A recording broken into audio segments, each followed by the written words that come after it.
ప్రేమతత్వం ఛానల్కి స్వాగతం. కాలాన్ని వృధా చేయడం అంటే జీవితాన్ని నాశనం చేసుకోవడం. కాలం, ఈ రెండు అక్షరాల మాటలు మన జీవితంలో అత్యంత శక్తివంతమైనవి. ఇది మనకు ఇచ్చిన ఒక అమూల్యమైన కానుక. కానీ కాలం చాలా క్విక్గా మారిపోతుంది.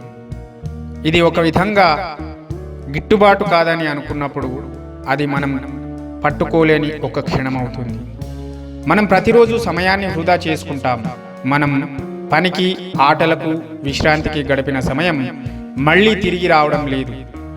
ఇంకా సమయం ఉందని నమ్ముకున్నప్పుడు మనం వృధా చేస్తున్నామనిపించదు. కానీ నిఖార్సైన సత్యం ఏమిటంటే, కాలం వృధా చేయడం అంటే మన జీవితాన్ని కూడా వృధా చేయడం అని అర్థం. సమయం జీవితానికి మూలధనం. ఎన్ని లక్ష్యాలను కలిగి ఉన్నా మన సమయాన్ని సరిగ్గా ఉపయోగించుకోకపోతే మనం వాటిని సాధించలేము.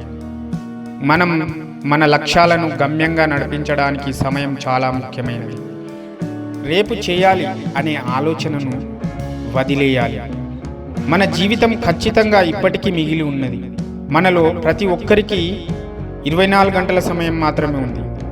ఈ సమయాన్ని సమర్థవంతంగా ఉపయోగించుకోకపోతే అది వెనక్కి తిరిగి మళ్ళీ రాదు.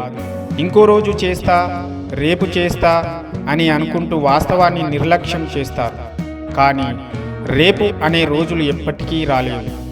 మనం ఎప్పటికప్పుడు ముందుకు తీసుకెళ్లే మార్గంలో చిన్న చిన్న అడుగులు వేస్తే దానితో పాటు మన విజయం కూడా ముందుంటుంది.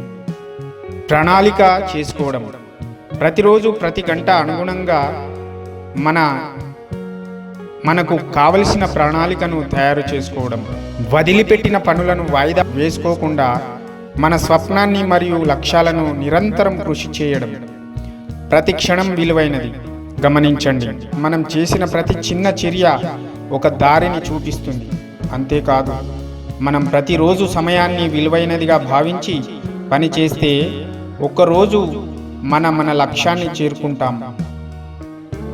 ఈ సమయాన్ని వృధా చేయకండి. ఇప్పుడే మొదలు పెట్టండి. మన కాలాన్ని వృధా చేస్తే అది జీవితాన్ని నాశనం చేస్తుంది. కానీ మనం ప్రతి క్షణం విలువైనదిగా నమ్మకం పెట్టుకొని ముందుకు పోతే అద్భుతమైన విజయాలను సాధించవచ్చు. కాలం నిజంగా విలువైనది. ఈ యొక్క స్టోరీ నచ్చినట్టయితే లైక్ చేయండి, షేర్ చేయండి, తప్పకుండా సబ్స్క్రైబ్ చేసుకోండి.